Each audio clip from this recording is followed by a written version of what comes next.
Good morning, everyone. Thanks for the organizer, HKMU, for hosting this symposium. Well, I left Hong Kong 3 years ago. Actually, just before I left, we also have a symposium of the same kind. And I remember that Professor Sui was presenting, but that time during COVID-19, the meeting was conducted online. So today, my topic is assessing productive syntax in Mandarin-speaking children. This is the outline. But actually, it's a kind of summarizing what I've been doing during the past 20 years on the same topic, okay? Assessing syntactic productivity. And it can be divided into 3 periods of 3 parts. The first part started in 2005, and the outcome is called the MAPS. And then the MAPS was revised by 2010. We started revision. And last year, we start another aspect of development is have a online assessment engine. It's a large language model based. Okay. So today I will try to provide you an overview of MAPS. And the first part is more like a literature review on MLU and syntactic capacity. Well, I think we all know that grammar is important as the major or the crucial component in communication. The current practice, especially for assessing grammar in children with language impairment, largely using standardized tests. Of course, for a lot of reasons, in particular for diagnosis. However, it still has some limitation with little insight in spontaneous language use, because standardized tests have to control the context of use, the kind of interactions. And the other thing is usually a standardized test would not be, is not designed for therapy goal setting or for progress checking. Okay. So this is the major concern is have a tool that would be addressing naturalistic, efficient language assessment. So there's promotion of language sample analysis, acronym LSA. Okay, for linguists, especially the US trained, LSA stands for American Society, Linguistic Society of America, but it's not. It's LSA stands for Language Sample Analysis. Okay. I captured this point from ASHA, okay, the American Society of Speech Language Association. Language sample analysis captures grammar in real life communication, and it's an integration of syntax, morphology, semantics, pragmatics. And since it's spontaneous, so there's no test retest effect. You don't need to worry about this kind of effect from standardized tests. However, there are challenges in clinical use. Is time consuming. Okay? An estimation is that if you collect a language sample of 30 minutes, that will take at least 5 hours for processing. Okay? That's the most challenging part. Okay? And the second one is also challenging. It requires advanced grammatical analysis. I think for most people, okay, grammar is a black box, right? It's really difficult to understand what's grammar. The exception linguist, okay, that we love grammar. And for this reason, there's low confidence in accuracy and reliability. And software were developed, but not widely used. In a recent study conducted in the USA, they surveyed 1,300 speech language pathologists on their use of LSA. Okay. I hope the print is not too small. So this is This is left-hand side, right? Okay.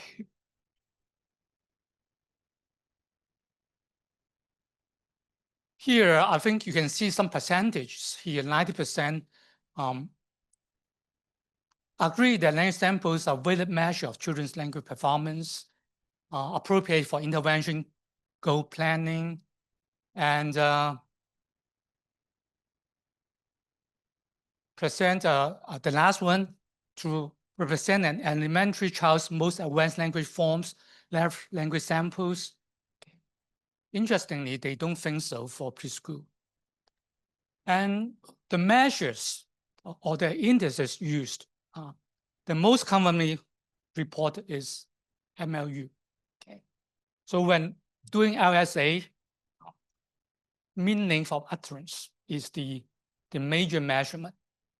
Other than that, there are some other measurements like torsal density, type token ratio. Now this one, elaborate long phrase, got 16%. I will explore this further. Okay, so this is the latest situation, even in the US for SLP who receive at least 3 years training. Okay, this is general situation. Okay. They agree upon this, that the use of language sample analysis.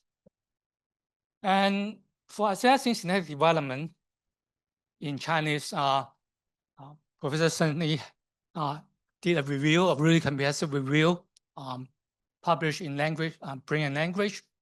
And these are the major indices used, including MLU, total number of words, different number of words, grammaticality percentage, and some address specific issues like ba, bei, complex clause, etc. So this is the current situation. Okay. So the whole thing seems to start from MLU. Okay.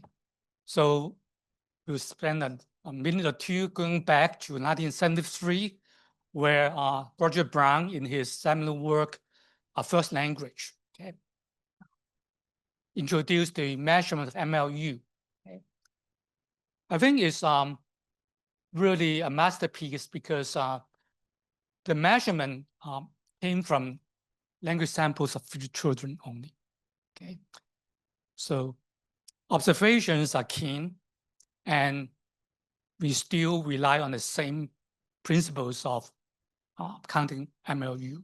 Okay, so I always tell my students that number of participants is not that important. Right? The quality of analysis is more important, just like the MLU based on 3 children's language samples from 1973 and being replicated times and times. Another important part of this work is the report of 5-stage development based on MLU. And for this table, I think you can find the table in every textbook on language development. Okay. So there's a stage where with word combination, the major feature semantic roles, next relation, and by MLU 2.0, then we can see the grammatical morphemes. And grammatical morphemes is an important aspect of examination. So there are 40 morphemes being examined. Okay. And these 40 morphemes, including like past tense, progressive, preposition, plural, have a strong impact in the study of previously known as SLI, now known as DLD. In particular, it introduced the idea of looking at morphosyntactic analysis. Okay, because these morphemes in English involve morphology as well as syntax. Okay, and these morphemes later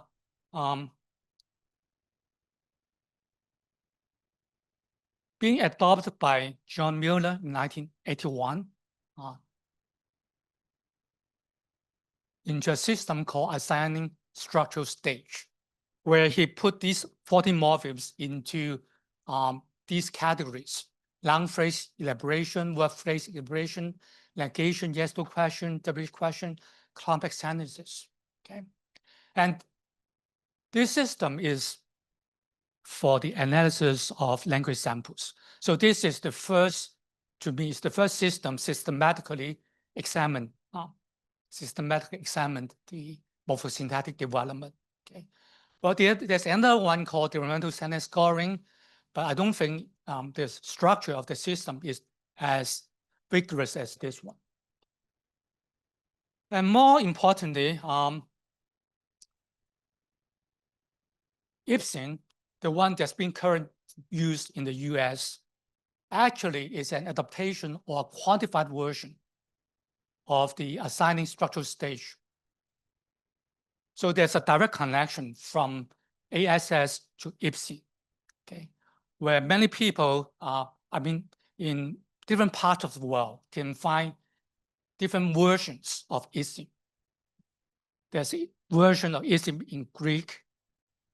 Of course, we'll talk about IPSI in Chinese. Okay. And IPSI follow that idea and look at 4 areas: okay. Long phrase, word phrase, questions and negation, sentence structure. Negation and question put together because in English, when there's a negator, we need to use auxiliary verb. Okay. And then auxiliary verb is also involved in question. So they put them together with the same kind of demand in processing morphology. Now, IPSIN is really popular in the US conceptually. I mean, when we think about what you do. Okay. So there's an early attempt in Taiwan, which is a master thesis by Li in 2009. She looked at 31 language samples from 2 year 11 months to 6 year 5 months using the 4 subscales. Unfortunately, probably because of the small sample size, she cannot find any significant difference between groups. Actually, around that time, I was also working on a Chinese version of IPSIN. So let's turn to the second part, the history of its maps. I did not want to use the term Chinese IPSIN because I have quite a modification, a major revised structure. So I call it Mandarin Assessment of Productive Syntax.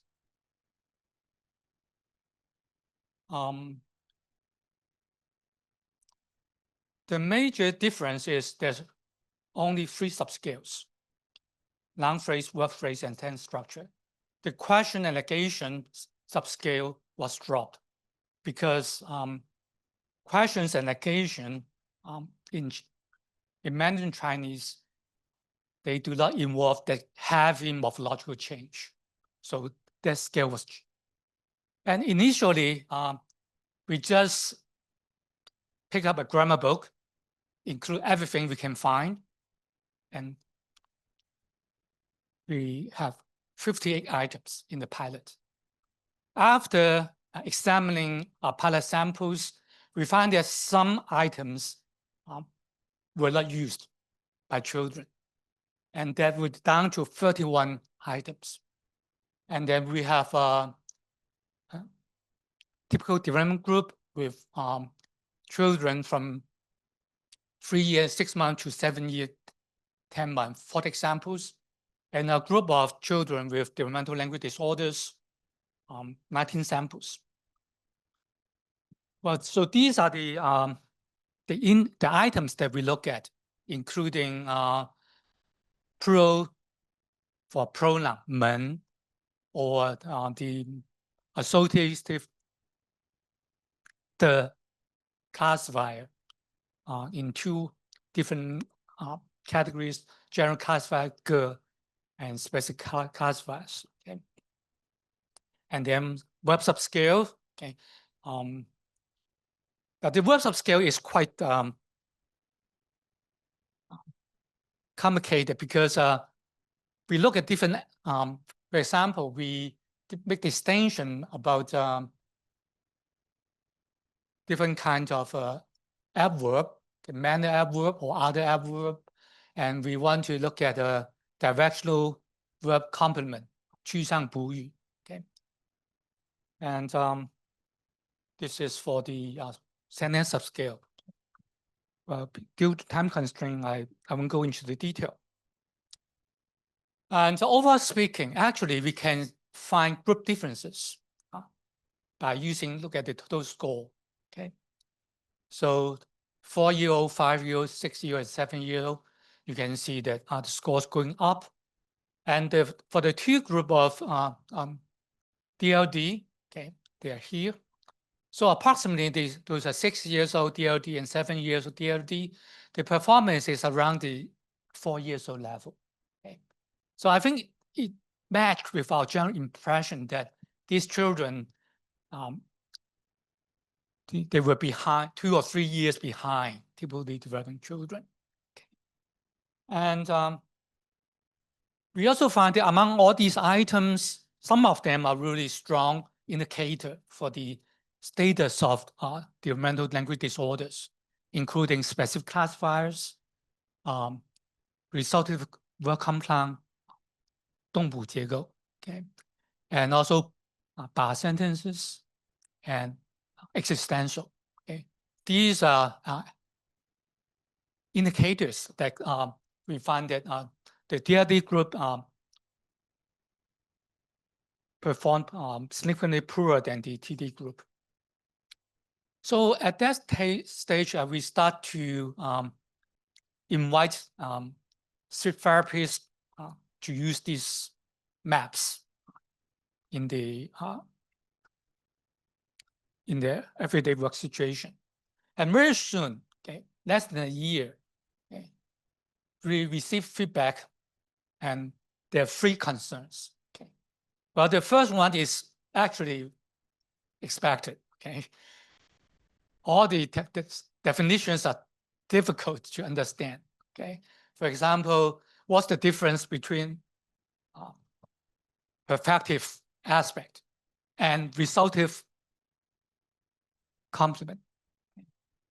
吃光跟吃了, okay, why they are different? Okay, if you look at the meaning side, they're the same. Okay, and at that time we also make distinction between 来去, 2 different usages. One would be 我来帮你. So this is grammaticalized, right? 我来帮你 actually is not involving any motion versus 我来. And we will, but then they don't, it's really difficult to explain why they need to be separated. So this one is expected. We think that, well, that can be a strategy. If we can have an automatic scoring system, then they don't need to worry about this concept, this linguistic knowledge.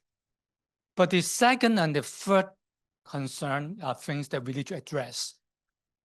Interpretation of MAP scores. Because MAPS is not a diagnostic tool for that purpose. Okay, it's not a standardized test for classifying or giving diagnosis for the children is DLD or not. Usually, language sample analysis serve a different purpose. On the side of setting treatment goal and checking their progress. So implementation of MAP score is important. And the third point, treatment plan. Okay, how would these scores, or if we have a profile, a grammatical profile of these children, okay, what can we do? After spending 5 hours work, how would this profile help plan their treatment? Okay, so we spend time looking at the second and the third point. Well, we go back and look at references, studies based on longitudinal studies. And the first one we look at is Mary RIBiLT's dissertation. Okay. And then Xu Hongquan, 1937, Father Xu, and also my own data set. And actually, you can find RIBiLT's data now being archived in Childers. And Xu and my data now archived under the folder of TCCM. Okay. RIBiLT's corpus include 4 children, and TCCM have 10 children. Okay. And I emphasize that we want to look at longitudinal data to look at the sequence of development or the emerging status, because we cannot have that information from cross-sectional study. We have plenty cross-sectional studies collecting samples, but it's important to look into longitudinal data. Okay. So in RIBiLT's dissertation, she proposed a 4-stage development based on word order. So this is the first thing that that we pay attention to in the model of chronological development in Chinese. We should address word order. Okay. And this is actually I found her dissertation available in the internet. Okay. Because I did spend money buying her dissertation years ago, but now I found that it's available. Okay. Just mention a few points that highlight a few points she mentioned. And I think it's important.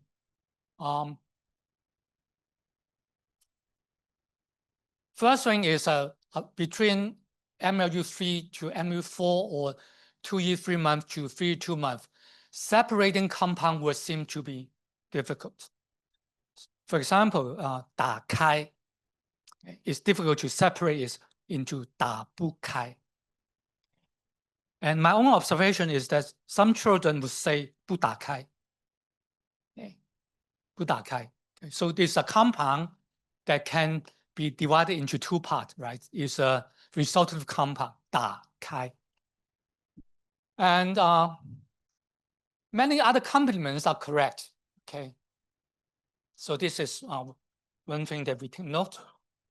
And serial verbs, okay, should be included. And then reordering, bargain, and bay. Okay, that should be reported. So when MLU is about 4, then serial verb will be common. Okay.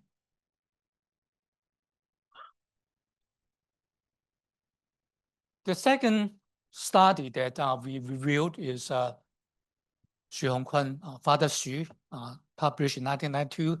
Actually, Father Xu taught me psycholinguistics when I was first year in the graduate school. Okay. He was a Catholic priest. Okay. Actually, the Catholic priest in the Fujian set up the first graduate school of linguistics in Taiwan.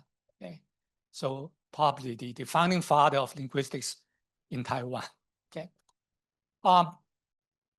In that book, in that study, he followed about 10 children in 3 years time. And then he reported this stage development. And we then looked about the compound sentences that would be compound sentence with linking word, with connectives, okay, which is the last stage. So with all the information we collected, as well as my own observations following children in my study of MLU, then I tentatively propose a 4-stage model: single word stage, long phrase extension stage, complex predicate stage, and word order ordination stage. And we want to see if maps, data collected from maps will fit into this development model. So we have the revision, okay. To include all these new features as well as to address clinical needs. Clinical needs means we need to have a shorter version. We don't want to spend so much time doing the rating. So then from 31 items, we cut down to 20 items. And green ones are those new items included. Yellow ones are those combined.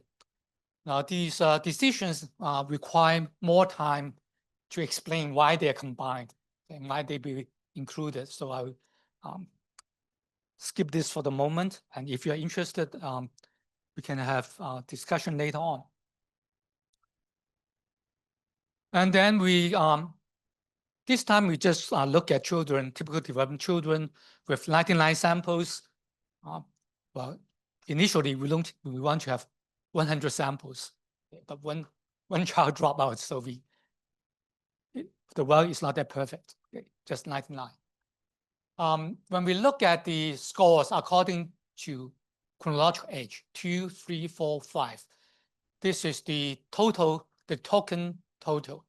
So how many times a structure being used. The type score means whenever a structure being used for 2 times, then it will count as a type. Okay. So we can see if we look at chronological age, then the curve becomes flat. Okay. However, if we look at the scores by MLU stage, then we can see going up. So in other words, it's better to look at the math score according to the MLU. So actually, this idea matched with the original idea proposed by Brown, the MLU stage and synthetic features, they matched. Okay. And so we published here last year. Okay. And then we look at how many children use a particular structure, and then convert it into percentage. So here, for example, the use of general classifier, G. You can see that initially, the first stage, MLU 1.5, 92% of the age group children can use G. Okay. And for example, 爸爸的杯子 X 的 Y, 36%, so 38%, but by the last stage, 4.5 to 5.5, 83%. So we can see that noun phrase expansion. That means from a bare noun, expanded with modifiers, adjectives, classifiers. Well, there's a stage for development. And the second one is complex predicate. If we look at the last stage, it's around 75% to 50%. And for word order alternation that include 把字, 被, existential, and I put preverbal and postverbal prepositional phrase into this category, is still emerging, okay, from 41% to 0. Okay. That means in our samples, children did not use 被 spontaneously. Okay. So maps are matched with our idea. Okay.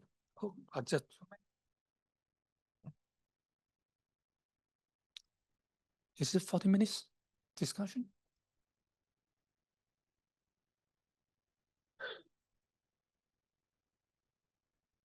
Okay. Okay. There is still some time from the discussion. Okay. So this is the third concern, treatment plan. Is a bubble fort training. So I will be brief on this part. Bubble fort, this is bubble fort, right? For example, you are thinking of a coffee break in your mind. So it's bubble. Wellman and in his 1996 study indicated 3 years old accepted bubble forts as a visual device depicting forts, and it can be used for training. And there are studies on ASD using bubble fort to introduce other people's thoughts visually, and they find improvement. These are the 3 studies being reported. So the treatment here is to use bubble fort with children with ASD in Beijing. Okay. So this is the target structure is the preverbal prepositional phrase. The target is 用汤匙吃肉丸. Okay, and we start with 小哥哥看到一盘肉，他想吃怎么样 ？Then the bubble fort showed a spoon, and then 小哥哥想一想，有办法。This addressed the mental status. 汤匙 and then this is the kind of a vertical construction that been used a lot. 用汤匙，小哥哥汤匙，小哥哥吃肉丸 and then the target is here. Okay. And we have also like 在学校看故事 to start with this. And we have also pictures for generalization. It's a very small scale study with 28 participants, ASD. It was conducted in Beijing in 2018. Okay. So this is training schedule, 30 minutes individual sections, 4 weeks training. And so this is the target, looking at mental state term, the structure here, the position phrase. So these are some of the examples.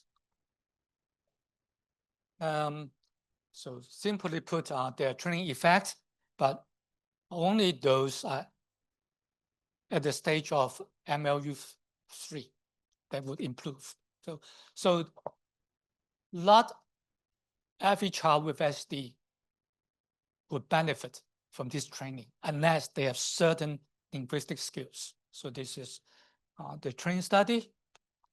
And then we move on to the last part, because the first concern is the grammatical items is too difficult to follow. Okay. So we develop an online scoring engine we call the MAPS rules. Okay. So I will skip this. This is the prompt engineering, and then how we set up the data set.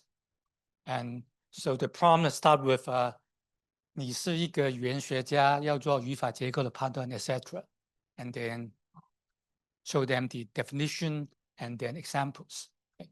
I know that some other teams, they fed a whole grammar book to the large language model, but the result was not good. And I asked those experts. They told me that don't feed a huge set of data. There's still limitation. Okay, so probably you cannot just attach a grammar book and ask a large language model to understand or to process everything. I will skip this. Now, just to show you that we have tested many large language models, including ChatGPT, Claude, Gemini, and DeepSeek. Among these large language models, DeepSeek performed the best. Okay. Now the accuracy is 97%, overall speaking, 92.8%. Still, it could not provide accurate rating every time. But I think it's good enough to start using it. Okay. So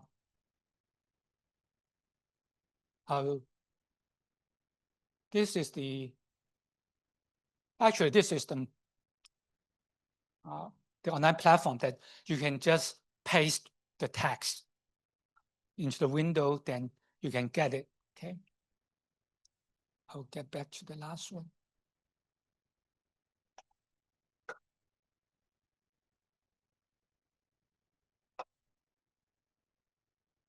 Okay, here. I'll pre-record the video that will save time. So we just copy and paste.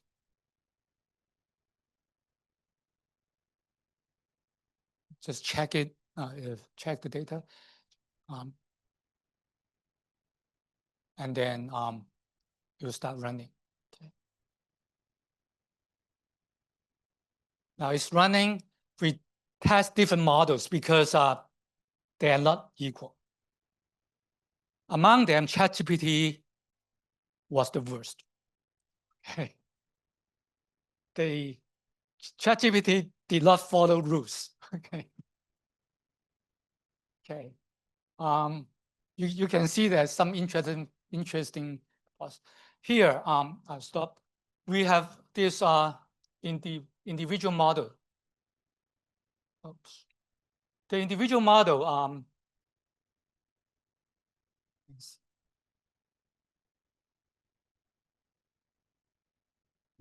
so you can select which model you want to look at the results. So if you like Germany, then you just select Germany. If you like DeepSeek, then you click DeepSeek, then you get that result. Okay, right. So I'll save time, and then the output is a CSV file. You need to import the CSV file into Excel, then you got tables of the result. Okay. Now, ongoing work includes integration of the whole thing.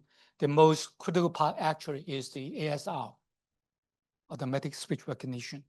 And I found that if you use Xunfei, okay, Xunfei, I think it's quite decent. Okay, the problem is they cannot recognize speakers line very well. I don't know why. Okay, they confuse with examiner and the child speech. Probably we have female examiner that would be of the same F0. Okay, and then we want to expand it out from the math rows will generate automatically treatment plans and materials.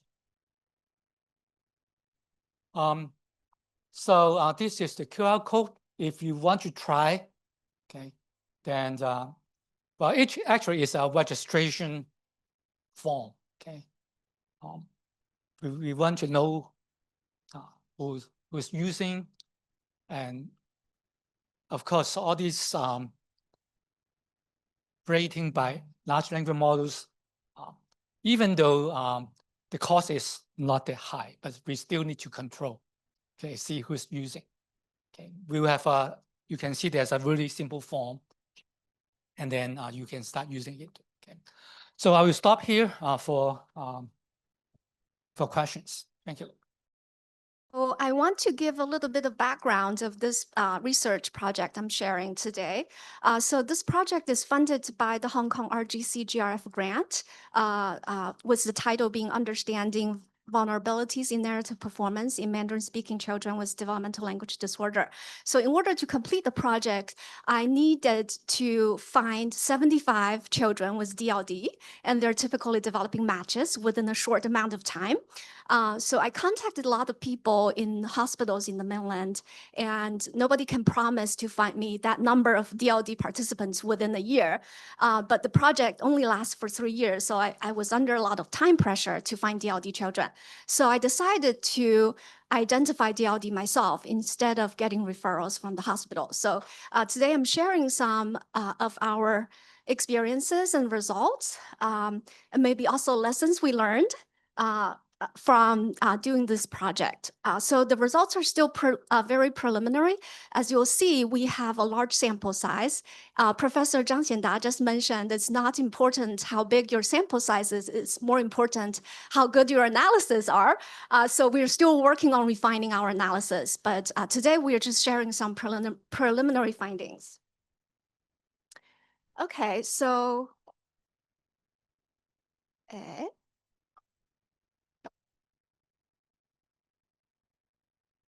how do I make it go to this work? Okay, now it works. So we can skip the content. So let's start with the background. What is DLD? I assume most of you here are familiar with developmental language disorder. It's a disorder that emerges in early childhood, but can persist into adulthood. The diagnostic criteria would require that the individuals have a nonverbal IQ within the normal range, and there's no hearing impairment or autism spectrum disorder. Despite all these normal aspects of development, these people have difficulties in learning language, comprehending language, and expressing themselves. So the prevalence of DLD is quite high. The numbers vary from 7 to 11%. So we know autism now seems to be affecting about 2% of the population, according to recent stats. So despite the rise in autism prevalence, DLD is still much more prevalent than ASD. However, it attracts a lot less attention than ASD. So the symptoms of DLD vary quite a bit. So it's a very heterogeneous disorder. No two children may present with exact the same profiles. But in general, these people show verbal memory deficits, poor discourse content and organization, and their deficits can have long-term negative effects on their emotional development and social interaction. In very young children, late onset of first words and late word combinations would be primary symptoms for parents to be alarmed. In older children, you will see the cascading effects of slow language development that will permeate into lots of different domains of language as well as literacy. In Mandarin, our group has conducted a systematic review published in Brain and Language. So we documented the manifestations of DLD in different language domains, including grammar, vocabulary, phonology, and narratives. DLD identification remains a big challenge. There's generally very low awareness of DLD in parents and teachers. There's also no consistent diagnostic criteria. So different organizations or institutions may be using different standards and different tests to diagnose DLD.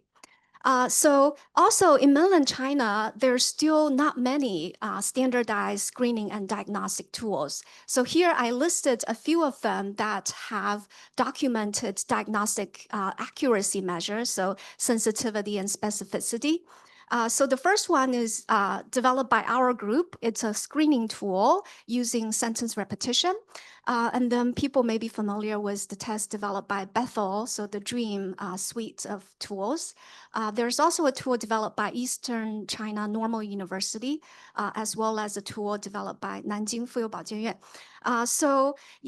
These tools, not all of them are easily accessible. So some of them can be very, very pricey. So we actually attempted to buy one of them. Despite the high cost, we decided to buy it, but the purchasing procedures actually is very cumbersome. So we couldn't meet the timeline if we go with purchasing their tool. So we gave up in the end. So let's review how DLD is typically diagnosed. One of the first studies of epidemiology of SLI, at that time it's called SLI, the EPI-SLI study was conducted by a research group in Iowa, so Bruce Tomblin and his group. So they wanted to study the prevalence of DLD in the general population. So before they did the prevalence study, they actually validated their diagnostic criteria. So they require that the children needs to be assessed in different domains and modalities. So the 3 domains are vocabulary, grammar, and narrative, and the modalities are comprehension and expression. So a child needs to have 5 composite scores, and at least 2 out of the 5 composite scores needs to be lower than minus 1.25 standard deviation to indicate a language disorder. So then they examined this system, this EPI-SLI diagnostic system in over 1,500 kindergarten children, and they used the gold standard, so the gold standard being clinician ratings. So they invited 3 clinicians to rate these children's profile and decide if the child has SLI or not. So in the end, they found their EPI-SLI system, so the 5 composite score, so 2 or more out of 5, this diagnostic criteria has 81% agreement with clinician ratings, okay? So 81, so they decided this is good enough for them to use this diagnostic system to study prevalence, okay? So then in 1997, they published the very well-cited study that documented a prevalence rate of 7.4 of SLI in 5-year-old children in the United States. So interestingly, they also mentioned that of the children diagnosed with SLI, only 29% of the parents reported that they had been informed of their children's language disorder. So over 70% of the parents had no idea that their children are delayed in language. So another diagnostic system that was recently published was the BMAS system. So this is targeting bilingual population. So we know there are lots of children learning multiple languages all over the world, and not many languages have the luxury of having good validated tools as English does. So how do you decide who has language impairment in these bilingual children? So the BMAS, I think it stands for Bilingual Multidimensional Assessment Scale. Aimed to set an example of how to do diagnosis in bilingual populations. So they followed a 3-step process. In the first step, they screened about 1,200 children using a screener called the BEMOS semantics and BEMOS syntax. So the BEMOS has both, so it stands for Bilingual English-Spanish Oral Screener. So it has Spanish semantics, Spanish syntax, English semantics, English syntax, 4 subscales with it's a very quick screener, so not many items. So then they continued testing after 1 year, but only tested 166 children who kind of failed the screener. So these children scored at the lowest 30th percentile on the screener that was administered a year ago, okay? And then they used the EPI-SLI scoring system. So remember in the last slide, I mentioned the EPI-SLI system was validated against clinician rating. So, so they used the same clinician rating system to decide who has DLD or not. So in this rating system, clinicians have to score each child's profile using a 0 to 5 scale. So with scores of 0, 1, 2 indicating severe, moderate, and mild language impairment, and scores of 3 to 5 indicating normal range performance. And they have to score the children on grammar, semantics, narrative. The BMAS authors also followed the same convention. So they invited 3 clinicians to do the rating, and they used the majority rule. So if there are 2 clinicians who gave a child a score of 0 to 2, then they determined this child would have DLD. So in the end, they decided about 21 children have DLD in this sample. So the 3 raters had pretty good agreement with each other. So the intra-class correlation ranged from 0.83 to 0.90, okay? Okay, so that's two systems we already reviewed. Then another one that was published in the mid 2010, so 2016 and 17, is the Catalyst consensus system. So it's initiated by Professor Dorothy Bishop from England, and she invited 59 experts from all over the world to hold a consensus panel to decide on the terminology. So after this panel, most people decided to switch from SLI to DLD according to the recommendations of these experts. So there's a change in terminology. Also, they gave a few guidelines in terms of DLD diagnosis. So here I highlighted some of the keywords. So as in previous systems I just discussed, the Catalyst consensus also emphasized that you need to have multiple sources of information. So you can't just rely on one thing. So you may say language sampling is really good, but you can't just rely on that one type of information. So they recommend that you have interviews of the parents or caregivers, direct observation of the child, and standardized age norm tests and or criterion-based assessment.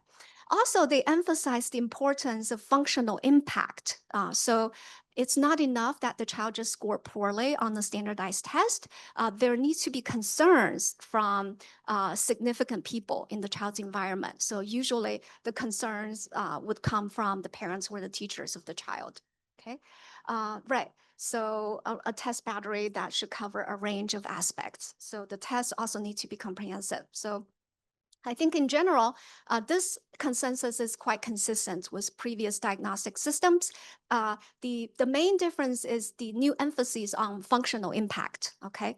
So we took from these different diagnostic systems and decided we are gonna do our own identification of DLD. So we included a process that involved universal screening of a large sample, reporting of functional impacts by the child's caregivers, a comprehensive language testing, and finally SLP diagnosis in our framework of diagnosis. Okay, so these are our objectives and research questions. So we wanted to conduct a large-scale survey of functional communication in 4 to 12-year-old Mandarin-speaking children.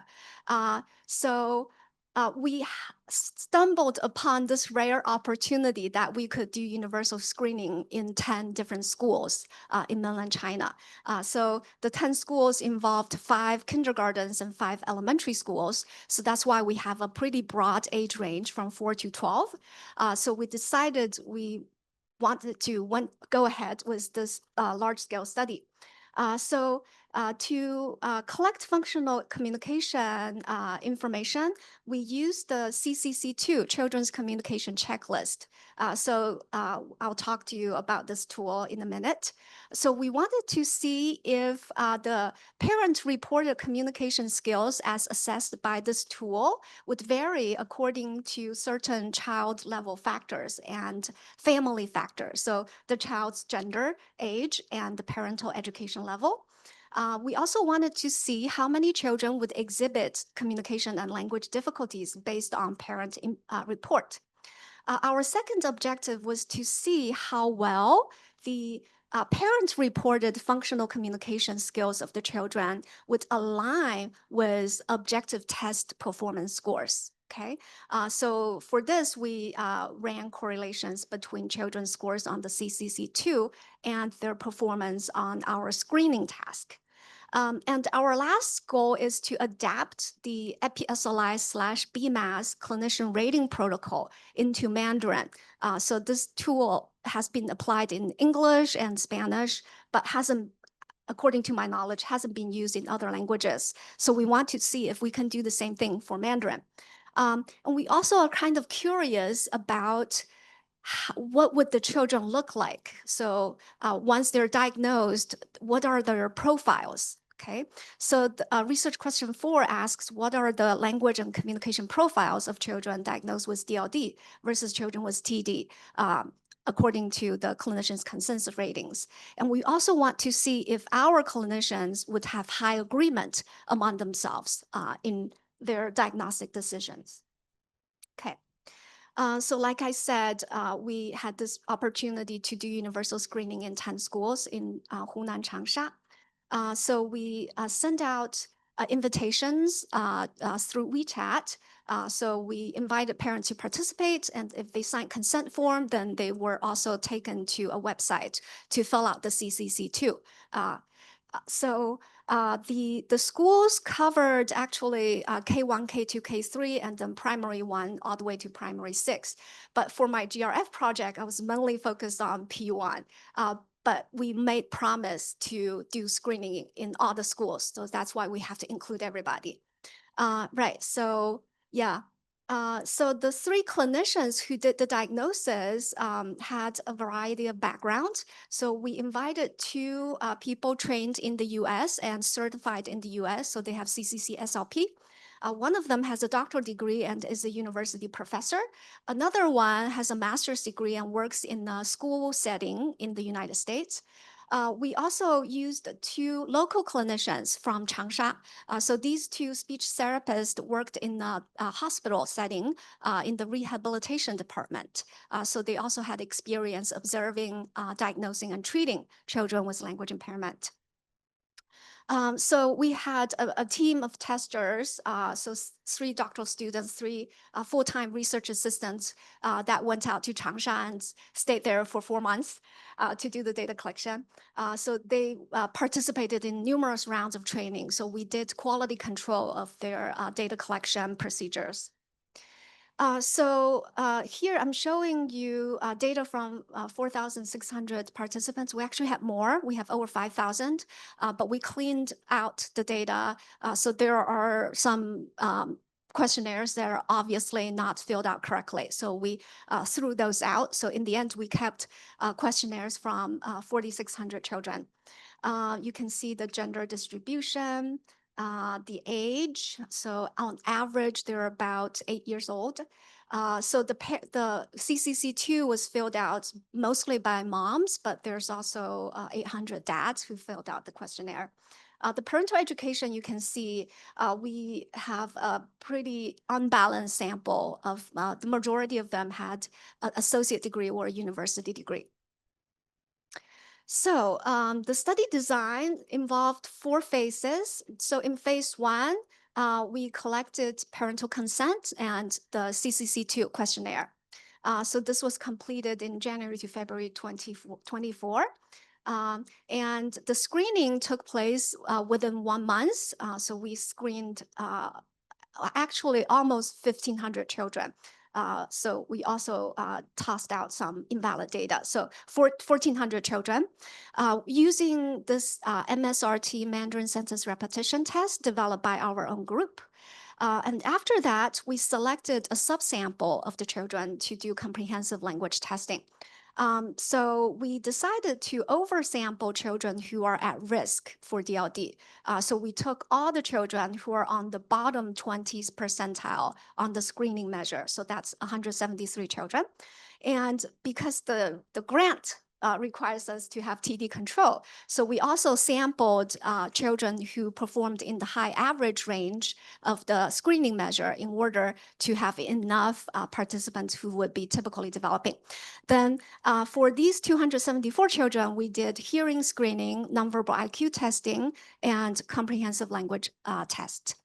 And then once we collected the profiles of all these children, we trained 3 clinicians to rate their profiles.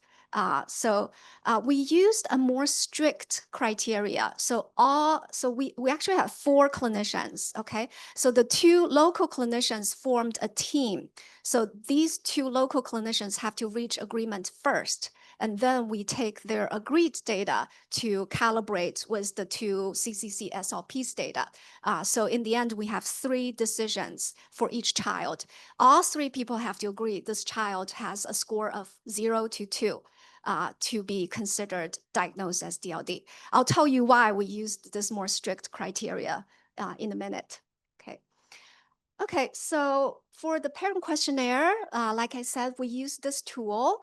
It was originally developed for English by Dorothy Bishop and two scholars in Taiwan, so Professor Cao Fengming and Liu Huimei, adapted it to Mandarin Chinese and collected the norm from, I don't remember how many children, but maybe over 1,000 children in Taiwan.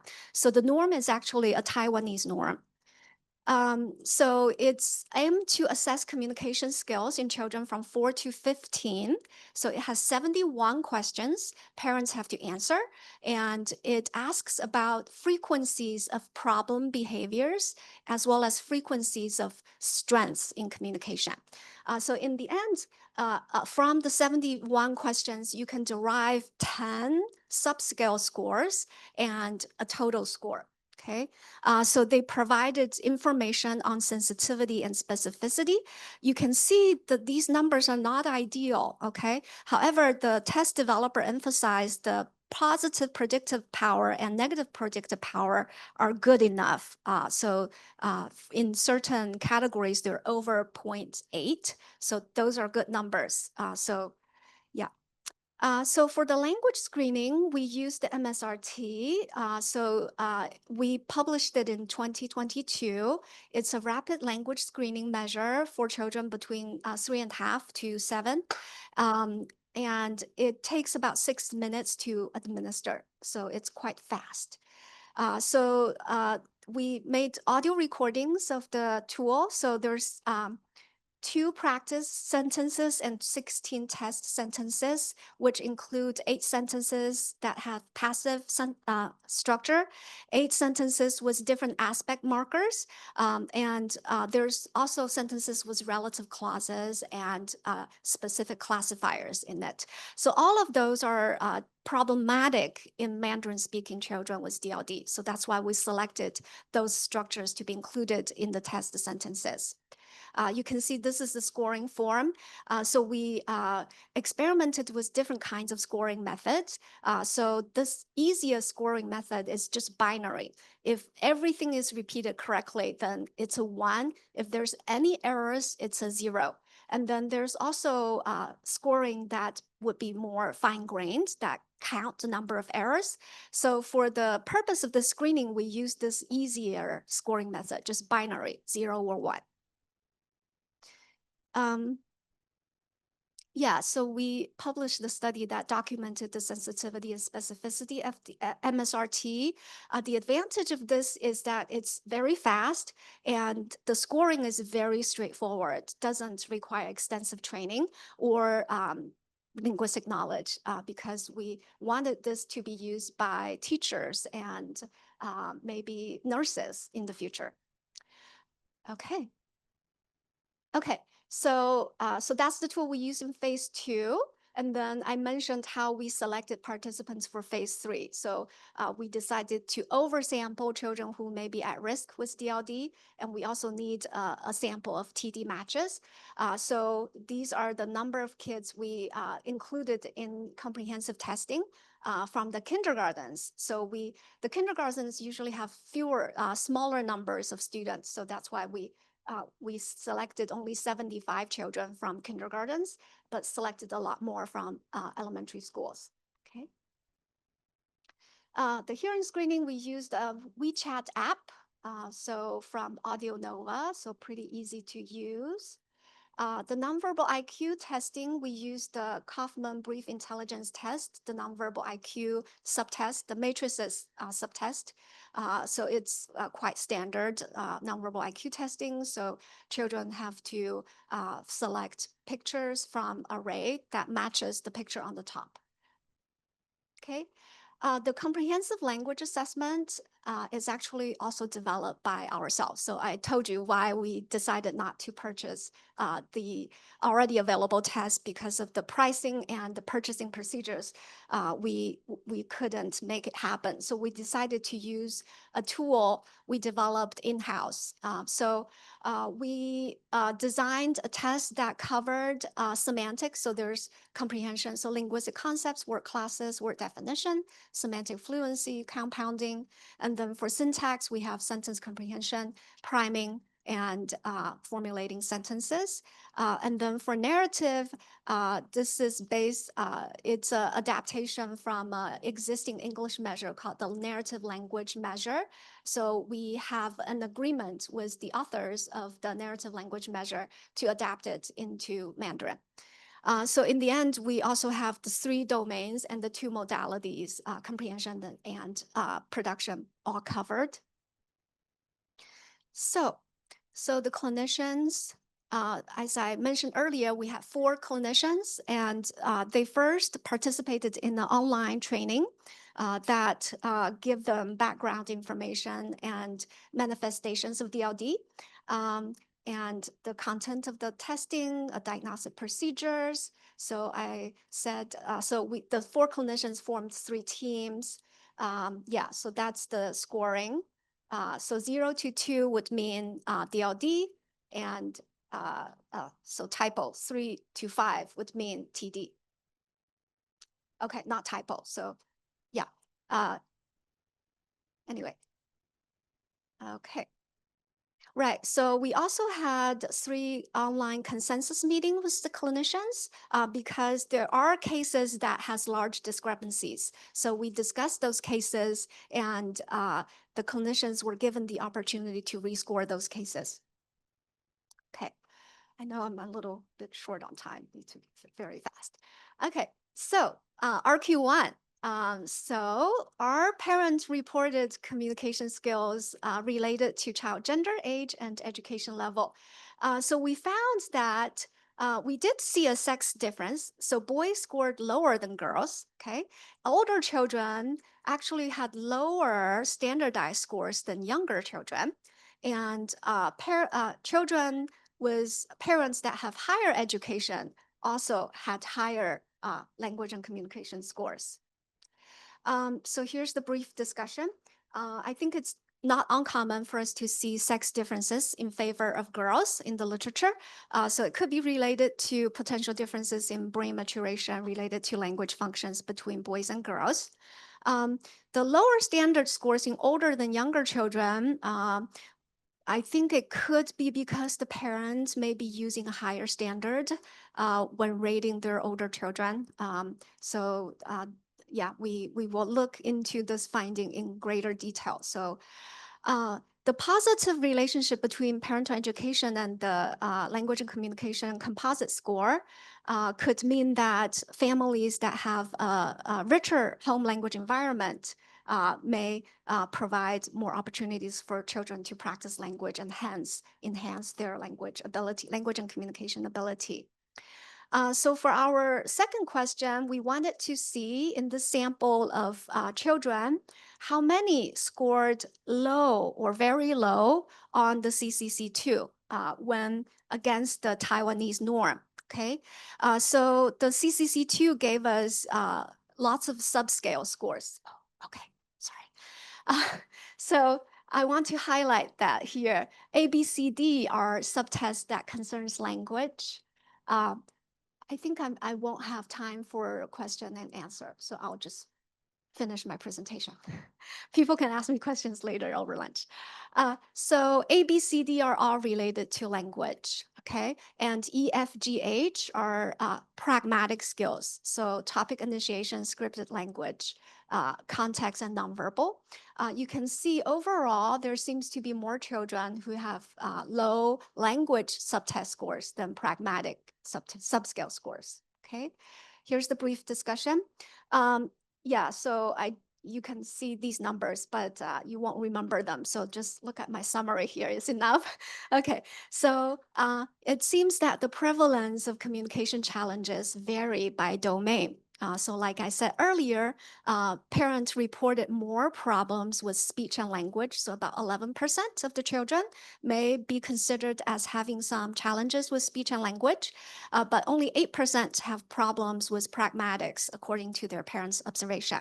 I think this is consistent with the notion that pragmatic deficits may be harder to detect.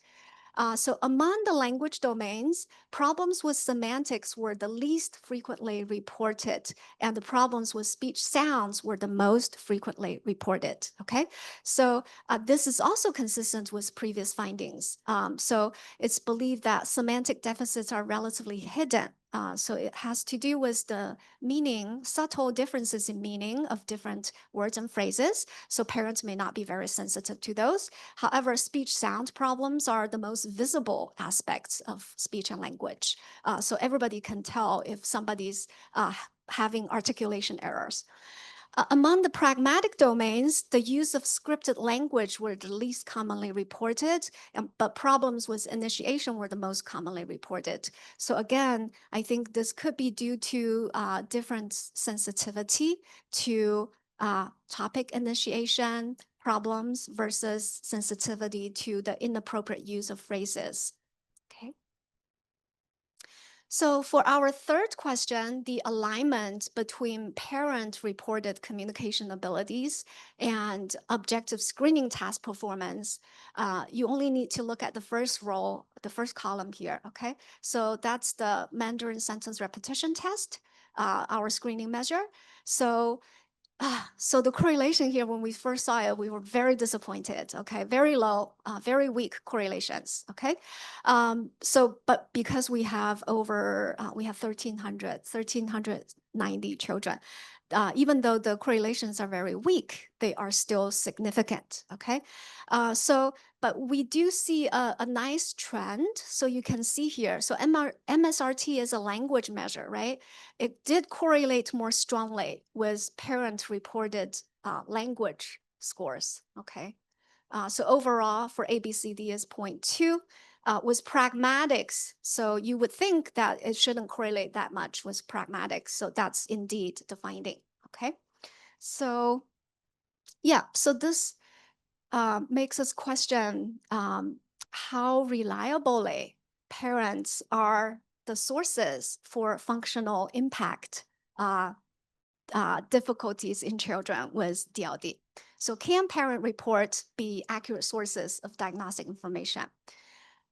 So some studies say yes, parents are quite credible. So studies in the US on bilingual 6 to 8-year-old reported a significant correlation between parent reports and direct assessment, suggesting convergence between the two. So we also saw significant correlation, okay? So you may say maybe there's convergence, but the strength of the correlation is really low.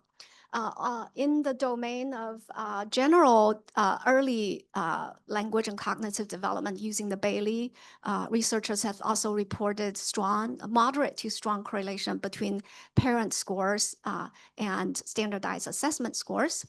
On the other hand, there's also a lot of reports of the idea supporting the view that parents are not very good with evaluating their children's language difficulties. So in the EPI-SLI study, over 70% of the parents are not aware.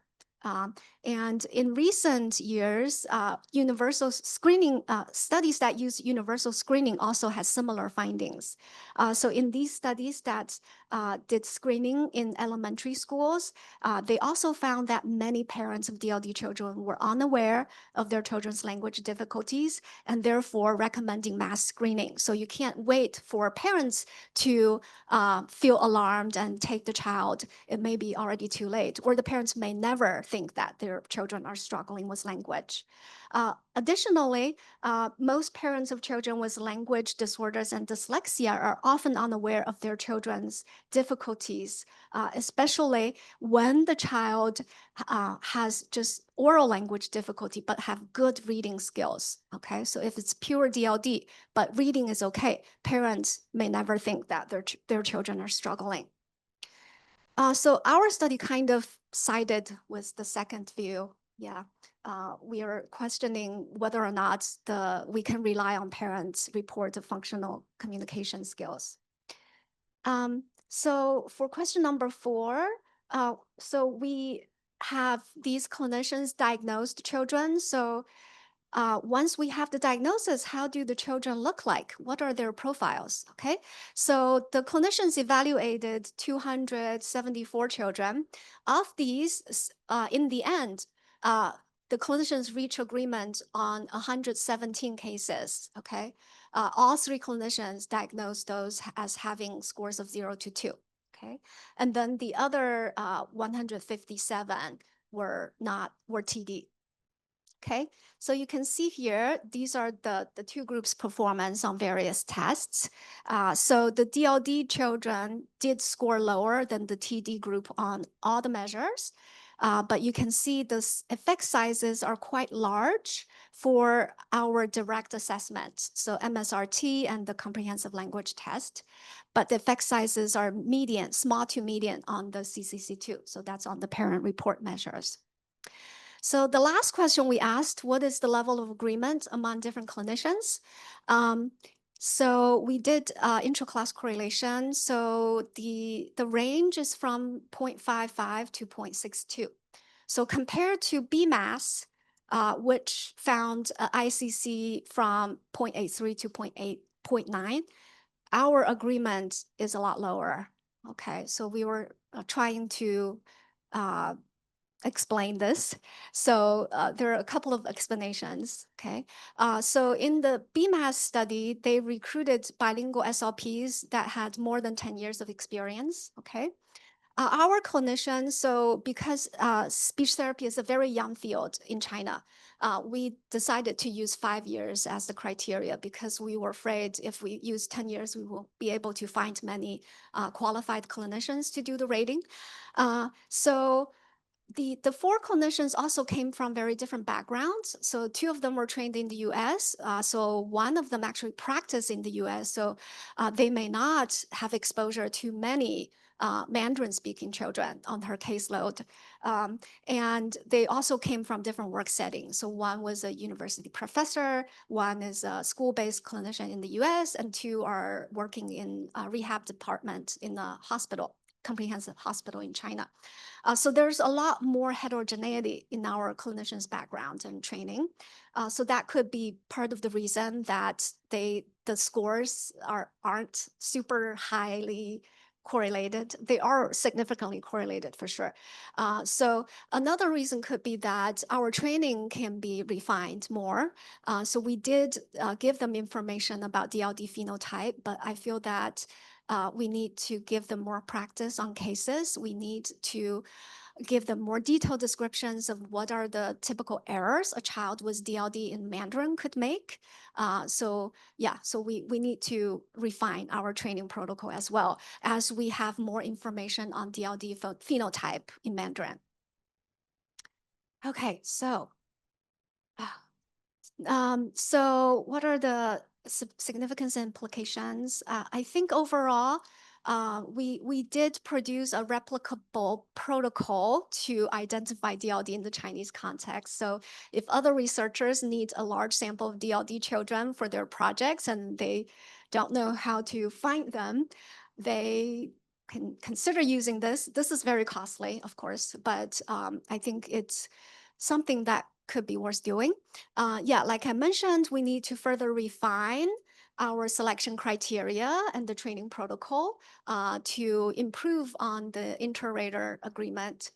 We are confident of the final diagnosis because all 3 clinicians agreed on the diagnosis, okay? So we do think that the DLD children are indeed DLD because all 3 clinicians do agree on that. So DLD consensus could be done in the Chinese context. So it kind of sets an example in other understudied language. And we saw that parents are generally unaware of their children's difficulty with languages, and there's need for early intervention programs tailored to Mandarin-speaking communities. I was also going to share some because we went back and tested these children. So we were really bothered by the fact that the CCC2 didn't have very high correlation with our test score. So we wanted to see if maybe another parent report measure can do better. So this year, in February and May, we retested some of the children, so we couldn't trace all of them. We gave a different questionnaire called the SLAS. So this one has 16 questions on children's language, and you can divide it into questions on assertiveness, responsiveness, semantic syntax, articulation, and comprehension. So this time we have both parent and teacher rating the child's language skills, okay? So this time, we did see higher effect sizes, okay? Remember on the CCC2, the effect sizes are from 0.4 to 0.5. So here we do see higher effect sizes. Okay, so this is what we're doing right now. So we actually collected a lot more data on these children. So we had the children tell many stories at 2 time points, so year 1, year 2. They also did cognitive tasks, including attention and memory measures. In year 2, we also administered reading measures to the children. So we have a very rich data set to mine, and I am open to your suggestions on additional analysis. So that's all. And this is my wonderful lab group, all the students who contributed to the project. Without them, this would not have been possible. We have a WeChat public account, so please follow us. We do publish multiple articles a year. So thank you very much. Thank you. First of all, I want to thank the organizers for inviting me to this wonderful symposium. I think it's a wonderful opportunity to be here. As you can see, I'm also from Hong Kong Polytechnic University. So that's why, you know, the theme of my PowerPoint slides, and also even including the group photo at the very end, which you're going to see after 40 minutes, are very similar to Professor Shen's talk. So I am actually a phonetician by training. I'm more interested in the sounds and music. I've done some work on that. So about 5-6 years ago, I started to get interested in child language acquisition and also developmental disorders because I become a mother myself. So I feel like, this drive, internal drive to really do something to help those children with special needs. So that's why, in my lab, we started to look at developmental language disorders, and especially from kind of theory-driven perspective to better understand the neurocognition, and then to take those findings to the application side and see how we can help to contribute to the improvement of clinical practice. Oh.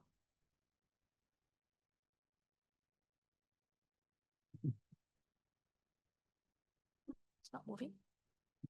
Oh, it's working now. Thank you. First of all, I would like to acknowledge the funding agencies, and especially my PhD student, Han Ziling, and Dr. Xiaocong Chen, who was postdoc fellow, and now he has got promoted to research assistant professor, and my wonderful collaborators, especially Michael Ullman, because we are kind of testing his theoretical framework, and also Professor Shen, actually, who also has helped a lot. So we know a child goes through, dramatic changes in the first few years of life. So starting from a very kind of helpless with little motion baby, very quickly they grow up to these competent language users. So before they start school, they already are very proficient in speaking language or even languages in the environment they live in. If we look at the brain development, actually, we know during the early childhood, the brain develops very, very fast. In terms of the rate of growth, it really peaks very early. So the first 6 months, it's already reaching peak of the development for the gray matter in the cerebrum. And also at about the same time for subcortical gray matter. And for white matter, the rate of growth peaks at about 2.4 years old. In terms of the total volume for the gray matter, it's already reaches its maximum before age 6. Okay, and after that, it's kind of going down. So as adults, we are somewhere down there. So we are really losing our brain volume. after the peak. And for white matter, because of the neuroplasticity, the neuronal connections can continue to change because of our experience. It will take more time to peak until before 30 years old. And for the subcortical gray matter, it will also peak at a later time. So if we look at this brain growth, so we know that it really changes dramatically, it grows so fast in the first few years of life. And then maybe we can appreciate how easily something could go wrong. Something gets, miswired, maybe due to genetic reasons, maybe due to environmental deprivation, maybe due to nutrients reasons. So there are various kinds of speech and language disorders. So I'm following this source, which Professor Zhang also mentioned, American Speech Language Hearing Association. So they divided these childhood speech and language disorders into two major categories: those concerning speech, which is more about a low-level speech motor control, muscle weakness, or speech fluency problems. And then in the higher, more functional language domain. So for disorders in the language domain, I think Professor Shen has already mentioned DLD. That's in the childhood spoken language disorders. And there's also developmental dyslexia, which concerns the reading and writing abilities. Right. So for DLD, we know it's a disorder that primarily concerns spoken language. Right. So I think I can skip this because Professor Sheng has already mentioned it. So thank you for that. And for dyslexia, we know that it's mostly difficulties acquiring fluent reading skills. Children would usually have difficulties decoding from the written text. They also have spelling, poor spelling skills, and the prevalence rate kind of varies a bit. And more importantly, these two disorders, even though they are diagnosed separately, and they are very often, studied separately, but actually there's a lot of similarity between them, and there's high comorbidity. So for example, about 40% of children with DLD, they would also develop dyslexia later, and vice versa. For children with dyslexia, about 40% of them would have DLD as well. And in terms of the symptoms, there's also overlap. So for example, phonological deficits are commonly observed in children with DLD and dyslexia. Well, like I said, but these two disorders are very often studied separately, and different hypotheses have been proposed to explain each of them. For DLD, there are at least three categories of hypotheses. The first one claims a difficulty in information processing, especially working memory or in terms of the auditory temporal processing, and that can interfere with their language processing abilities. And the second hypothesis kind of is more specific, and it points to this grammar-specific difficulty in DLD. But given the heterogeneity of this disorder, the second hypothesis really can probably only explain a very specific subtype of this whole population. And finally, we have the procedure circuit deficit hypothesis. So because language is a learning process, for children, so we should consider their learning ability, right? So their learning mechanism, their learning abilities. So this hypothesis, it proposes that it's the brain circuitry underlying procedural learning, especially the frontal basal ganglia circuitry that's abnormal, which can explain some of the symptoms of DLD. For dyslexia, we have even more different hypotheses. We have auditory deficit hypotheses, phonological deficit hypotheses, comprehension deficit hypotheses, visual spatial deficit hypotheses. And actually, there's also a hypothesis claiming that learning and memory are a problem that contribute to dyslexia. And this is actually aligned with the procedure circuit deficit hypothesis in DLD.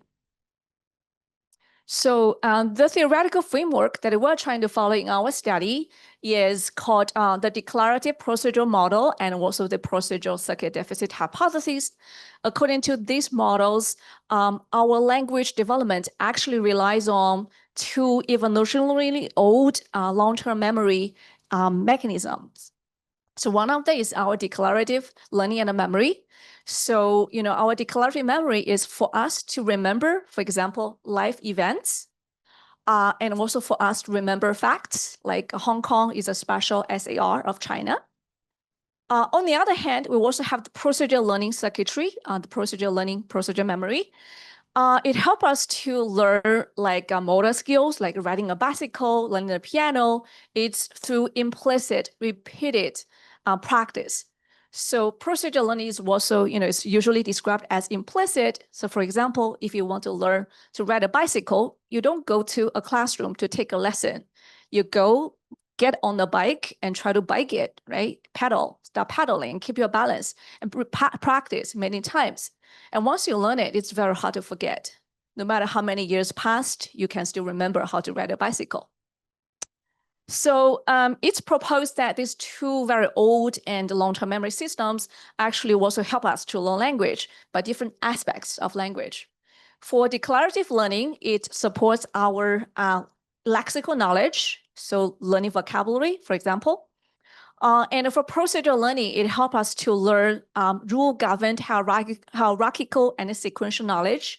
So especially syntax, morphology, but also some aspect of phonology, because for phonology, it's, for each language, the different phonotactic rules. There's certain sounds which can go in a sequence in a certain language, but another language, they may have different rules. So this kind of sequence of sounds, that's the word form of the phonology aspect, that's also believed to be supported by the procedure learning circuitry. And importantly, it's proposed that the impairment in the procedure learning circuitry can explain many symptoms of DLD. On the other hand, the declarative learning circuitry is largely intact, so it's fine, and may even provide some compensatory role to help children with DLD. So at first, this hypothesis was proposed to explain DLD, but more recently, it's also extended to dyslexia. So because we know there's a high comorbidity between these two disorders. How do we study procedural learning? Well, there's a classical behavioral paradigm called the serial reaction time task. Well, first of all, there is a new, not that new, 5 years ago, there was a meta-analysis that looked at a bunch of fMRI studies, and they confirmed that this behavioral task, it does activate the procedural learning circuitry in the brain. So that's kind of like a good check. So this is how this task works. It's quite simple. So people just view a smiley face on 4 horizontal boxes on the computer screen.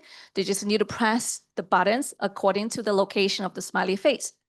But critically, in some of the blocks, they're called the sequential blocks. Actually, the location of the smiley face would follow a fixed sequence. So it's like a fixed sequence that will repeat it multiple times. It's a little bit like, remembering your ATM passcode. It's like your finger would know where to move because you have done that so many times. So that's the idea of the SRT task. After repeated manual responses of the same sequence, you kind of, your fingers know where to move next. So therefore, when you switch from the final sequential block to the random block, so here the location will be random, you get an increase in the reaction time. So it's like, it's different from your predictions, kind of. And this reaction time increase, what RIBiLT is taking as evidence for procedural learning. And compared to children who have typical development, children with dyslexia, for example, they would show reduced reaction time rebound, indicating less procedural learning compared to the controls. Well, a lot of studies have used this paradigm, the SRT task, to look at children with DLD and also with dyslexia. And these are some meta-analysis published more than 10 years ago. So there are a lot more new studies. I just want to show them as kind of like a reference point that there are a lot of evidence showing that children with DLD and with dyslexia, they have difficulties with procedural learning using the SRT task. So here comes our project. The central question we're trying to ask is, so how about Hong Kong Chinese children? Well, for those with developmental disorders of language, including DLD and also dyslexia, would they also have this hypothesized procedural circuit deficits? And would they really have a relatively intact declarative learning circuit which can compensate according to this hypothesis? Well, why do we want to study Chinese? First of all, Chinese is not so well studied, so we don't know too much about this population, even though it's the largest population in the world. And also because spoken and written Chinese have some distinct features, right? So we know in Chinese we have sparse inflectional morphology. Our verb, for example, does not change depending on whether it's past tense or present tense. So that's different from English. And also we have variable what order, especially if we look at spontaneous language, the what order it can really vary a lot. So that means less fixed sequence basically in our language. So would that have some influence on how these procedure circuit may manifest in different languages? And more interestingly, if we think about Chinese handwriting, when we learn handwriting, we probably all have these terrible memories of having to copy the Chinese characters. We have those copy books, right? And we have to copy Chinese characters like many, many times. So it's a painful learning experience. But if you think of the way it works, it actually has a lot in common with procedural learning. It's about following the sequence and repeat the practice again and again and again. And then by this repeated practice, it becomes automatic. Like we can sign our names like in a very automatic way. We're not thinking about it, we can just sign it, right? And that's the aspect about automatization. So once this kind of the motor memory becomes automatic, it becomes inflexible and very difficult to change. So this gives us the idea that we also need to look at Chinese handwriting because, given this close relationship, possible relationship, but has never been tested before. So we want to look at the relationship between Chinese handwriting and procedural learning. Okay, so in the talk today, I'm going to share with you 4 studies, and they're all centered on the procedure circuit deficit hypothesis. In study 1, we look at semantic syntactic interplay, and we use classifier to do this. In study 2 and 3, we more directly test this hypothesis by using either the behavioral tasks or by using neuroimaging to look at the brain circuitry more directly. And in study 4, we looked at handwriting and its relation with procedural learning. Okay, so in the first study, we want to ask about semantic syntactic interplay and whether the neurodynamics will differ between children with DLD and TD. Well, we take this idea from a classic ERP study published in 2012. It's 2013. It's a study on L2 learners, not on children. But it's very interesting. They found that when L2 learners listen to sentences with syntactic violations, only the advanced learners, they showed a P600 responses. If you're not familiar with ERP components, P600 is believed to reflect syntactic processing. So therefore, for syntactic violations, we would expect to see P600 responses. But only advanced L2 learners showed P600 responses like native listeners did. For early stage L2 learners, they actually showed mixed N400 and P600 responses. So for N400, this component is believed to process the semantic information in the sentences. So it's kind of telling us that, well, for early L2 learners, they're different from advanced learners. They're also different from native learners. When they process syntactic violations, they're kind of using some semantic processing strategies to help them. And there is a spectrum of these N400, P600 dominance. So, and we got very interested in these individual differences in the spectrum of the N400 and P600 dominance. And we take it to study classifier in Chinese because we know classifier is kind of at the interface of semantics and also syntax. It has a syntactic aspect because we need to have a classifier there. It's mandatory. It cannot be omitted. And there's also semantic aspects to it. The 条, for example, 一条蛇, 条, it has some information about the semantics, such as the shape or the function or animacy, etc. So we have about 20 children with DLD and 20 children with TD. They listen to Cantonese spoken sentences. The critical manipulations here, we have correct sentences like 狗狗見到兩座山. So that's a correct sentence. We also have 3 different kinds of incorrect sentences. First of all, 爸爸見到兩朵山. So the classifier 朵 is incorrect classifier, and it's a semantic anomaly condition. We also have a syntactic, it's an outright syntactic anomaly condition. In this condition, the classifier is missing. Okay, so 弟弟見到兩山, so no classifier, and that's obviously violating the syntax. And we also have a general classifier 過姐姐見到兩個山. So this is a mild semantic anomaly, but it's not totally unacceptable compared to 爸爸見到兩朵山. So the 過, the violation is milder. And the children were asked to judge whether the sentences make sense or not. Right. First of all, we look at the N400 effects and P600 effects separately. And next, I will show you the interplay results. So for the N400, we see, because it's a negative component, so the lower the value is, actually the stronger the responses are, okay? So you can probably see that DLD, their N400 are even stronger than the TD children.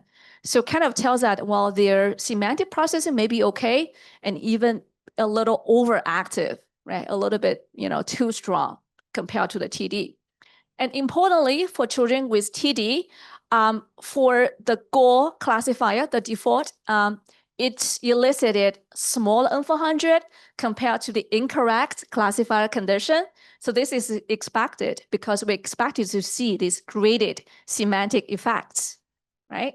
But in children with DLD, they don't show this level of fine-grained degradation. They actually showed about the same N400 responses to both the GOR classifier violation and the incorrect classifier violation.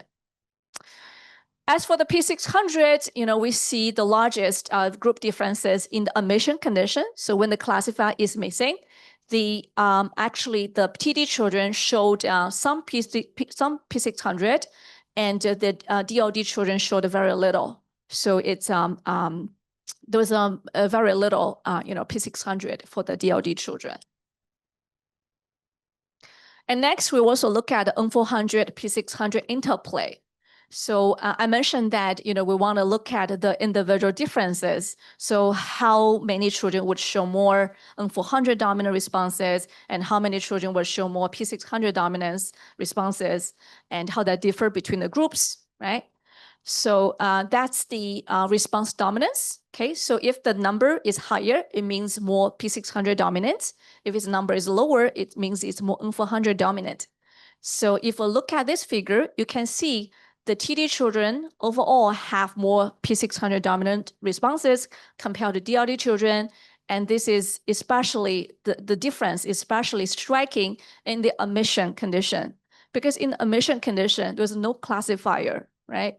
So the children are expected really to engage the P600 to prioritize the syntactic processing because, there was a gap there.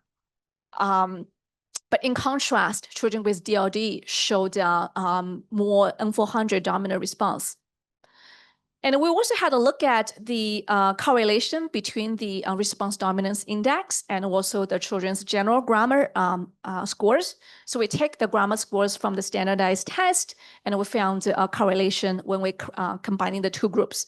So it's really interesting because our response dominance index is to a specific structure. That's the classifiers. When children process classifiers, if they don't prioritize syntactic processing, they show lower grammatical scores in general. So I think that's really interesting. Right, to give a quick summary, we found DLD children showed robust or even overactive semantic processing and attenuated syntactic processing. And they have difficulties prioritizing syntactic processing, especially in the omission condition. And these results, we take them to be largely compatible with the procedural circuit deficit hypothesis.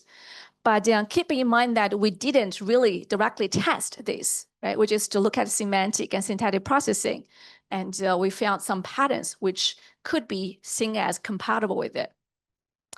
Therefore, in the second study, we wanted to test, the hypothesis more directly. We used these classical tasks, the SRT task from previous studies, to look at procedural learning. For declarative learning, we used a picture of new recognition task. So first of all, the children will view some pictures and they were told to judge, is that a real item or is that a made up item? Okay, so it's an irrelevant task, but to keep them engaged. And after 10 minutes, then we surprise the children with a recognition task. Here, we ask them, have you seen this picture before or not? And they need to judge, this is an old picture or this is a new picture, okay? And we used the 2-day design. After this testing on day 1, they go back and sleep at home, and then they return 24 hours later to do a shorter version of these 2 tasks, so we can look at retention. So how much they retain from the learning on the previous day. Okay, so let's look at the TD results first. So for the SRT, you can see there is a nice rebound, between the S4 and R2 on day 1, and also between the S1 and R2 on day 2. So that's showing learning in TD children. Well, how about children with disorders? We have children with DLD only. We have children with both DLD and reading difficulties. We also have children with reading difficulties only and no DLD. But as you can see, it's really hard to find children with only one disorder. The majority of them have both DLD and reading difficulties. So it's really common. Right, I think the figures become very difficult to read because there's so many curves. So therefore, we extracted the reaction time rebound between the 2 final blocks for day 1 and day 2, and we plot them here. Well, to our kind of disappointment, we didn't find statistical differences. So there's no group differences or interactions. However, if we look at the confidence interval, so the confidence interval, if it's above 0, it kind of means that it's significant learning. That's some evidence for significant learning. And it's only in the TD group that we see the confidence interval being above 0. And in the other 3 groups, they're all kind of touching the 0 line on at least one of the days. So that's some very, very mild evidence to say that the TD children show learning, but the other 3 groups didn't really show successful learning. How about declarative learning and retention? For this task, we didn't see any group differences or interactions, but this is expected.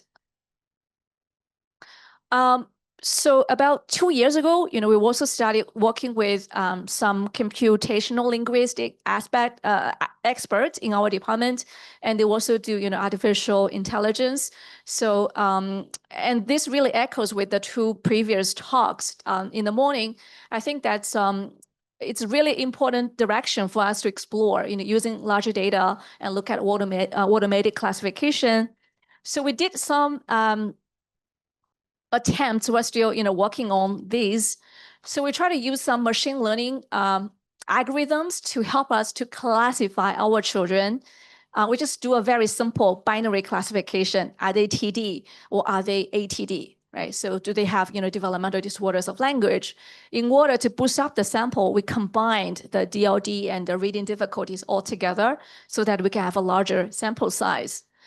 So we compare 2 sets of tasks. The tasks based on the PDH, the hypotheses.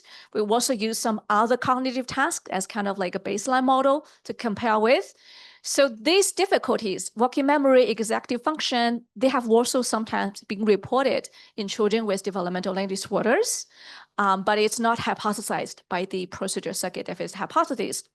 So what's really interesting is if we use the nonlinear models, actually they achieved, I think it's pretty impressive accuracy. It's about 74% accuracy in classifying whether the children have TD or disorders.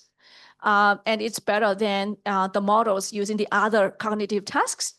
So if we ask Professor Zhang Hin Tat, maybe your field student, But to me, I think this is already very impressive because 74%, even though still below 80%, but keep in mind, all these tasks, they have absolutely nothing to do with language. They are all nonverbal. There's nothing languagey in it. You know, this is a picture task, you know, they may have some like verbal memory in it, but it's a long-term, you know, it's long-term recognition task. So given that these tasks are so domain general and so far away from real language, I found this 74% accuracy actually very impressive. And it does give us idea that what if we combine these tasks with some language tasks, and that may give us even higher accuracy. So I think that's probably some direction to explore in the future. Okay, a quick summary, you know, from this study too, we find very mild evidence for the PDH. So only the TD children showed significant procedural learning and retention. And as expected, they don't show the declarative learning and retention problems. They have intact declarative learning and retention. And the machine learning classification showed reasonable classification accuracy. And of course, we can do more. And just one thing to mention, actually, there is an early study that looked at Chinese children with dyslexia, and they found that they only show a procedural learning deficit when they respond using the non-dominant hand. Okay, if they're right hand dominated, they only show a difficulty when they use the left hand to respond. So in our task, because we actually use both hands in the response, so that may dilute the effects, right? So this could also potentially explain why we only find very mild evidence for the PDH. Now, moving on to study 3. So for behavioral tasks, even though there's some meta-analysis showing that it really taps into the procedural learning circuitry, but it's not a direct test. To have a direct test, we want to look at the brain directly. So that's what we did. We only have about 11 children in the DLD group and about 11 children in the TD group because it's more difficult to get children to you know, stay still in MI scanner. So first of all, we look at the whole brain, and we found some abnormalities in the corpus callosum. So the corpus callosum are a very large bundle of white matter tracts sitting at the base of the brain, connecting the two hemispheres. So it's a very large tract connecting a lot of different areas of the two hemispheres. That's the first tract that showed abnormality. And the second is in the internal capsule, and this is compatible with the prediction because the internal capsule is a very large cortical basal ganglia tract. That's the procedural learning circuitry there. Next, we also look at region of interest analysis, and we defined the procedural learning circuitry and the declarative learning circuitry according to a previous study. And again, we found group differences in the internal capsules in both sides of the brain, and that's the cortical basal ganglia tracts. Well, given those findings, we look at the FA values, so the integrity, you know, how well formed those tracts are, the FA values. And we look at a correlation with grammar scores from a standardized test. And we found that for children with better integrity in those white matter tracts, they also have higher grammar scores. So the neuroanatomy results kind of provided more clear results, and they confirmed the PDH. And in addition, it showed an interesting result in the corpus callosum. And actually, the corpus callosum has already been reported before and being linked to language ability and dyslexia. In the final study, I want to tell you something about you know, our ongoing work on handwriting. So why do we want to look at handwriting? Well, actually, for children with reading difficulties, you know, writing problems are quite common as well, no matter whether it's in alphabetic languages or in Chinese. In both cases, writing problems have been reported. And if we consider the way that we learn to do handwriting, it actually really overlaps a lot with the procedure learning and automatization. So we learn Chinese characters by repeated motor practice until we achieve automatization, until it becomes like automatic. And more importantly, in Chinese writing, there are some chunks of strokes and they reappear, right, across different characters. And most importantly, these are the radicals, the phonetic radicals and the semantic radicals. They can reappear in many characters. So it's kind of important that, in handwriting, we develop some kind of automatization for those fixed grapho motor chunks of strokes. And if we become very fluent in writing those radicals, then it could also help us to write new Chinese characters, which also use those radicals, right? So based on this idea, we designed an immediate copying task. It works like this. The children, they use Apple Pencil and write on the iPad. They would view a Chinese character, on the left side, and then they need to copy it in the blank area. Oops. So, by doing this, we are able to look at some online measures. So not just the final product, the accuracy of the copied characters, but also, whether they have copied the same phonetic radical with the same stroke water, right? So the stroke water consistency, we can also look at the temporal dynamics. So the timing they used to copy the characters. So we have 4 blocks, right? So, across these 4 blocks, actually the phonetic radical is repeated across these 4 blocks of characters, okay? Right, we have 2 measures. The first measure is stroke water consistency. So we look at, for the 4 characters with the same phonetic radical, did the child copy it using the same stroke sequence? Okay, so we measure it as 0 or 1, consistent or inconsistent. And we also look at the interstroke intervals. Okay, so it's a timing information. Why do we want to look at the interstroke interval? This is kind of the pause between the 2 strokes.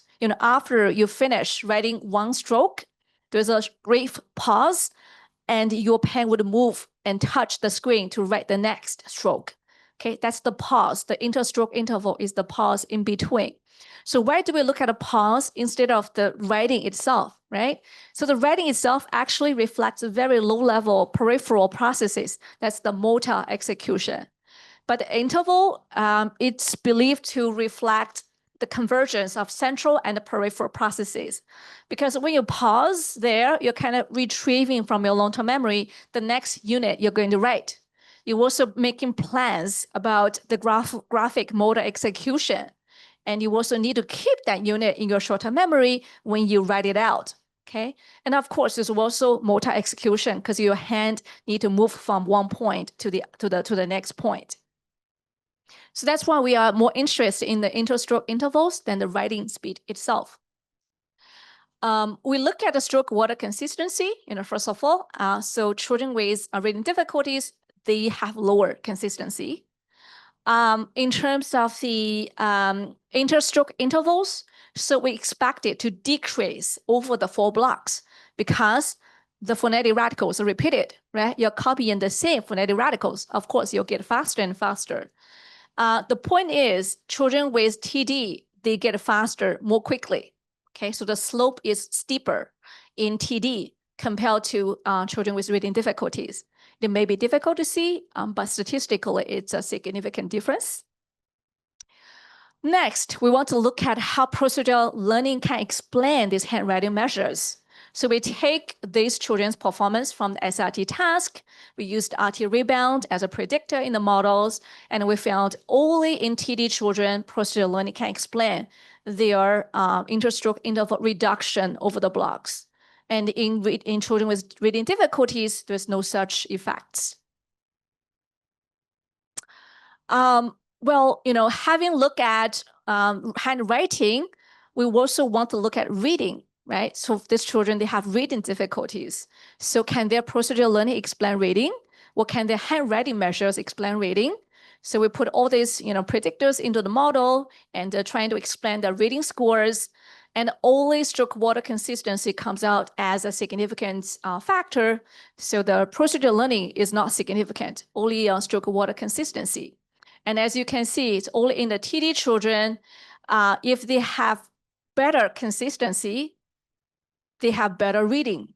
If they copy the Chinese characters with more consistent water, they have better reading, but only in TD children and not in children with reading difficulties.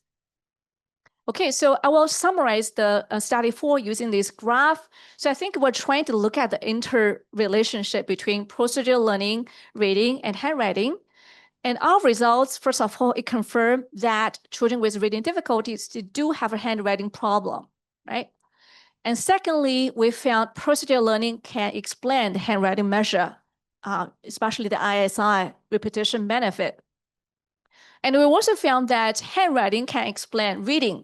Okay, so stroke water consistency can explain reading scores in the TD children. But we didn't find this link. Okay, so is it because we have a small sample size? Is it because this is more specific to Chinese?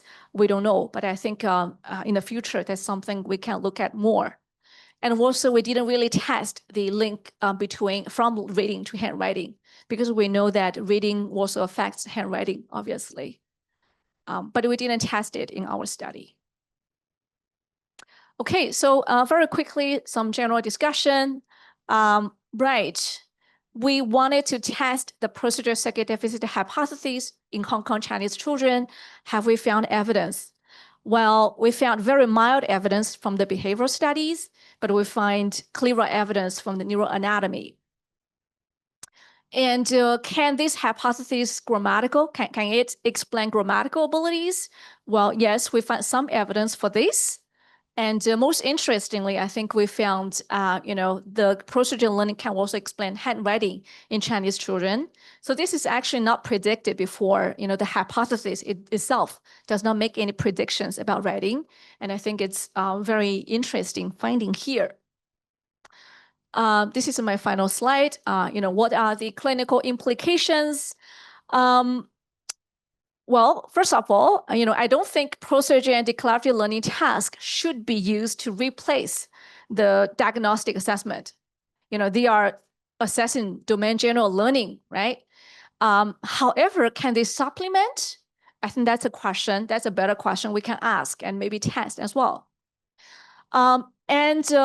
This hypothesis also gives us some ideas about intervention. So, and currently we are doing a randomized control study to test 2 different kinds of intervention strategies. So one is implicit intervention. So this is like, we just give the children a lot of input. Okay, we give them a lot of input of the structure and see if they can learn or not. And in the second one, we give them explicit instruction.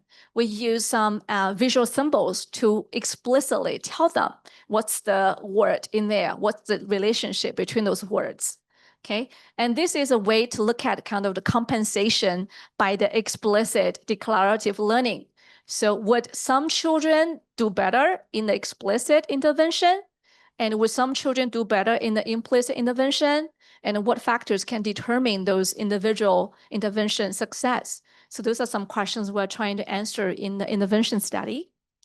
So, well, that's all. Thank you.